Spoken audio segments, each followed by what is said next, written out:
Today, through special request, I'm going to make the best chocolate brownie recipe. We do this at school in GCSE, and I've halved it. It's originally from the Good Food app, or the Good Food recipes, and I've halved the amount because then we're cooking it in like a flapjack tin, a square tin. But if you've got a bigger tin, you can double it or find the recipe online. Okay, and then you can make more. So chocolate brownies, a few basics, but you can modify it as usual to flavour wise to what you want. And as I'm going through it, I'll give you a few suggestions. But there are some things that you shouldn't change. So first thing you do, I've got equal quantities, so 100 grams of plain dark chocolate, which is the dark chocolate. I've left this out to show you. It's not Cadbury's Dairy Milk. It's more the Bourneville or the dark chocolate, and you don't have to be have posh chocolate or very expensive chocolate.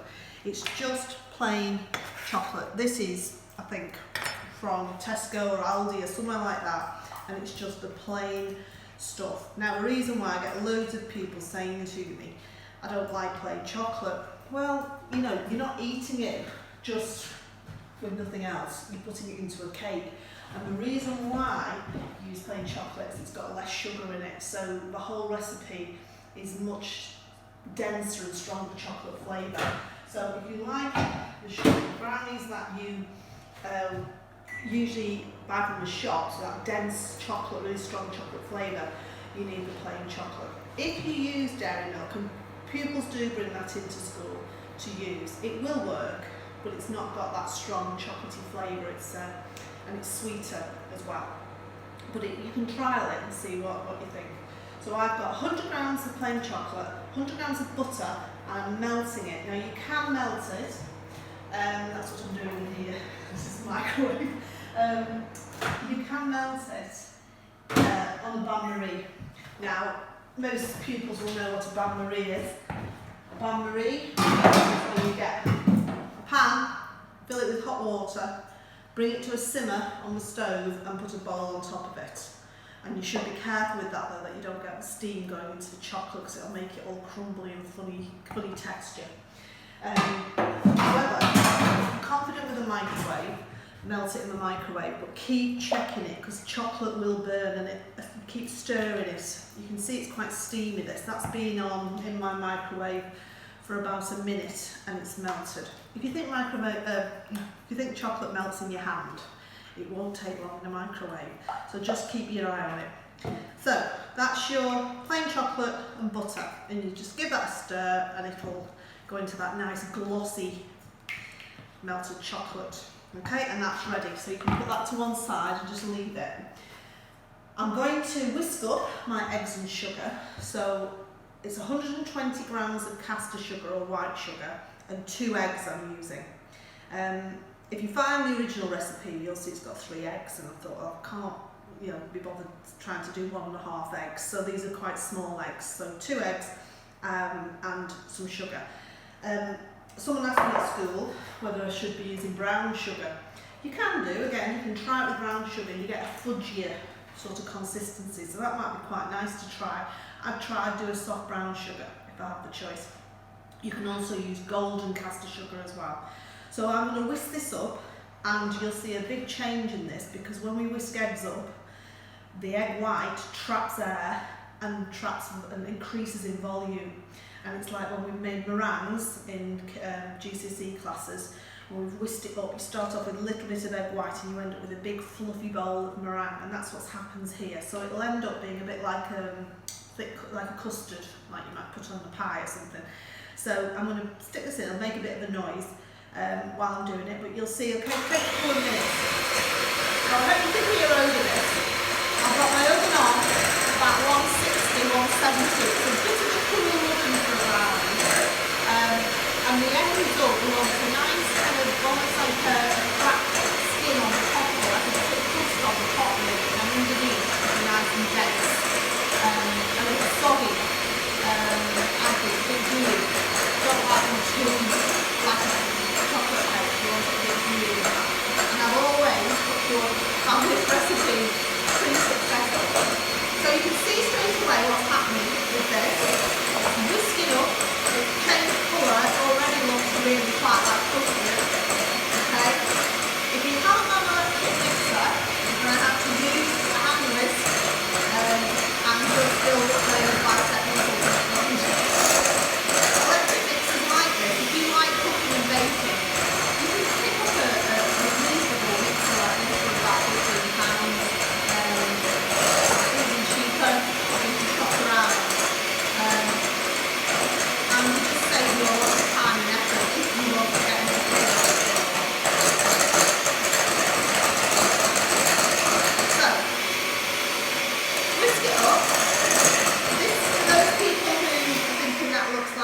Swiss roll. It is a bit like that, but we've got a lot more sugar in it. It's not particularly healthy, this recipe, I have to say, but you'll see that it's nice and thick. Those people who say she's not doing the trail to show that it's ready, well, that's the trail method. If you just pick the beaters up and do a figure 8 or your own initial or something on the top, you'll see it just holds on top of the surface for only a second or two and then disappears, and that shows it's thick enough. It's not that important with a brownie. It is with a Swiss roll, but it's not that important with a brownie. So once it's whisked up like that, and you can see it's kind of like a thick, you know, pouring custard, a custard you pour on your apple pie or something, then it's ready. Okay, if you want to do it a little bit more, you can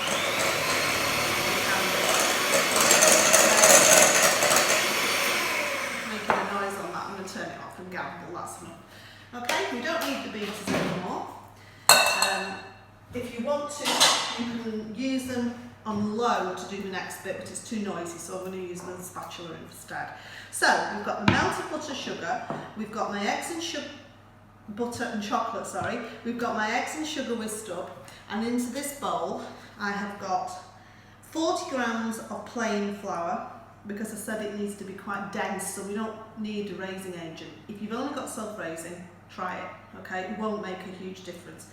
And I've also got 20 grams of cocoa powder. Now this leaves me, just like I said at the beginning with the chocolate, this is the difference between the cocoa. This is what I used to call hot chocolate, very lumpy hot chocolate, but that's like hot chocolate, drinking chocolate, okay? Probably you might have that to drink. Cocoa is a lot different. It's just more solid, dense chocolate flavour. It's an old-fashioned drink, really. You can drink it with hot milk in, okay? But it tends to be older people. I hope I'm not offending anyone saying that, but it tends to be older people who prefer like a hot cocoa, and hot chocolate tends to be younger people like, because it's got sugar in it. And again, if you're using sugar and more sugar in your recipe, you're changing the ratio of sugar to the rest of the ingredients, so be careful if you're using that.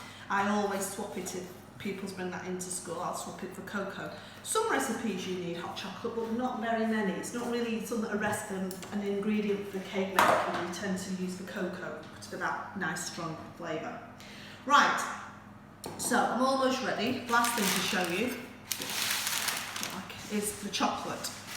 That's plain chocolate, it's not dirt on the chopping board. Now, don't worry about buying chocolate chunks or chips if they're expensive. If you can get them cheap, great. Buy a bar of chocolate and just cut it up. You don't have to be, again, like what I would call like expensive posh chocolate for this. You can just think this was £1 for a massive big bar, and I've already eaten some of it separately.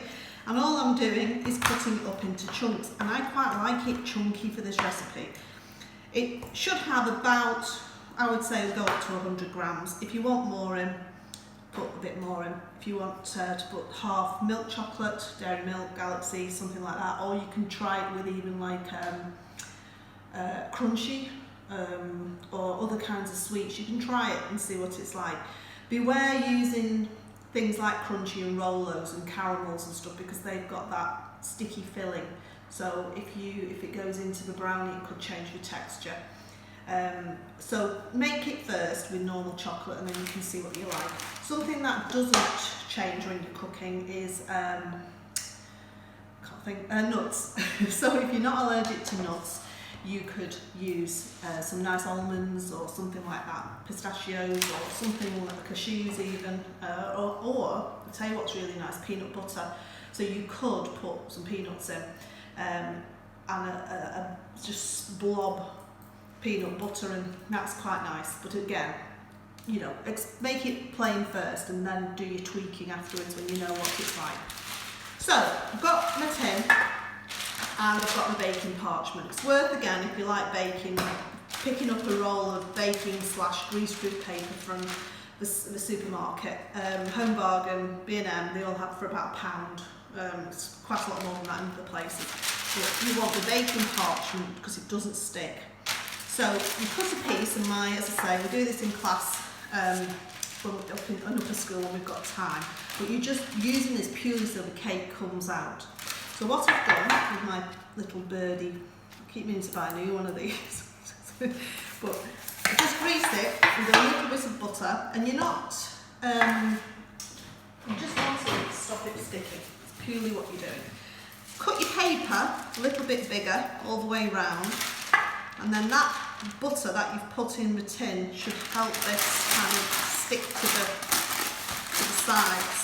So you can just use your fingers and squash it right into the sides. Now, it looks a bit messy, and some people could do it like that if you're in a rush, but I like to do the corners a bit neater. So I'll get my scissors and I cut down at the corners, just so when you can see what I'm doing, but you cut down into the corners, so when you put your fingers in like that, you get a nice angle, and it just makes your tin, or your finished cakes should I say, neater, okay, with more of a right angle. So you can just twiddle around, get that, tweak that a little bit, like that, and it's coming up the sides quite a long way. It doesn't really have to, but it just covers the bottom. If you don't have much baking paper, just do it in the bottom, because that's going to be the tricky bit in tins like this when you turn it out. Okay, that's going to be the bit that sticks right in that centre. For Victoria sandwich cake, if I was doing the 2 round tins, which is the traditional way, I would just put the greaseproof in the bottom, not at the sides. Okay, so that's your tin.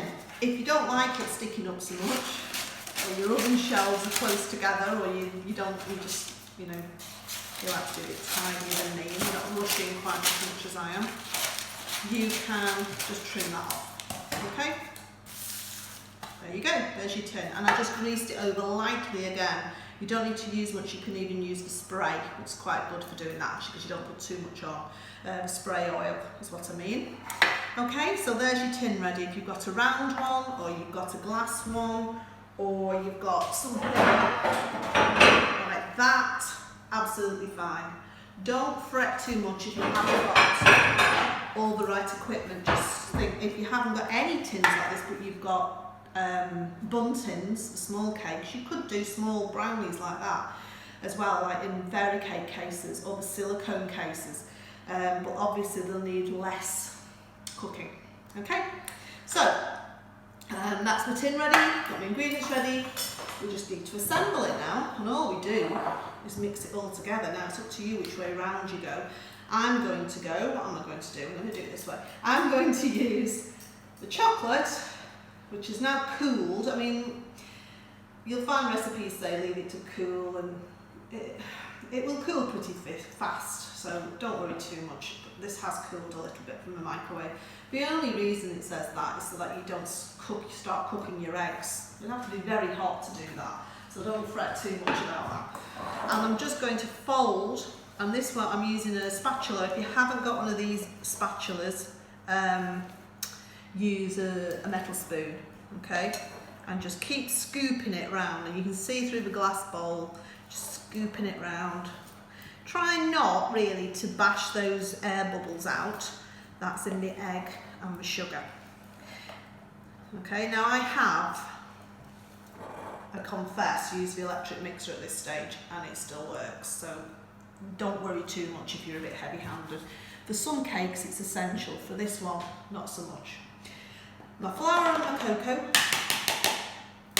don't always sieve, but because cocoa is notoriously lumpy, okay, oh it's not too bad, but there's a little lumps in there, I'm going to sieve it.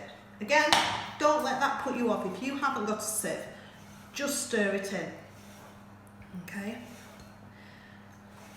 Stir it round. And this is one recipe that I make with lots and lots of classes, and it tends to always work. Okay, if you use the plain chocolate and cocoa, it tends to always work. So it's quite a good one to use, to try. Now, what I could have done at the same time is put the chunks in, couldn't I? Try not to overstir any cake mixture. You can have a, like I said, if you watch my muffin run, if you overstir muffins, they become rubbery. If you overstir or mix Victoria sandwich cake, it becomes very crumbly when it's baked. So Try not to, once it's mixed, stop. Okay? Glass bowls are great, or jugs, because you can see that you've no pockets of flour in the mixture. Right, and as soon as it's mixed together, and they're also good, these jugs, because you can just pour it in quite easily. You might need someone to help you. It's good because it's got a handle on it. Ooh, sound effects from the cameraman. Guess who's asked me to make this? Not just Ethan at school, it was my daughter as well. This is a favourite. Yeah. Okay, so you can see that fits quite nicely into that tin. If you had a double quantity, you'd obviously need a bigger tin. So that's going to go in the oven. Bit of chocolate.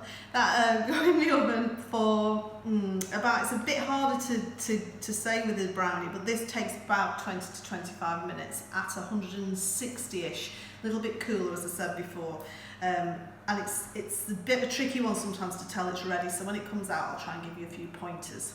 Okay, so now it goes in and I'm going to have to wash up, which is always the worst bit. If there's any volunteers. No, didn't think so. So I will put this in the oven for about 20 to 25 minutes and see how we go. Okay.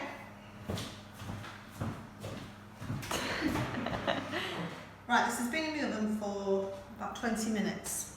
Okay, and it's quite difficult to tell it's ready sometimes because it's quite soft underneath, but you can tell it's got like a crust on the top of it.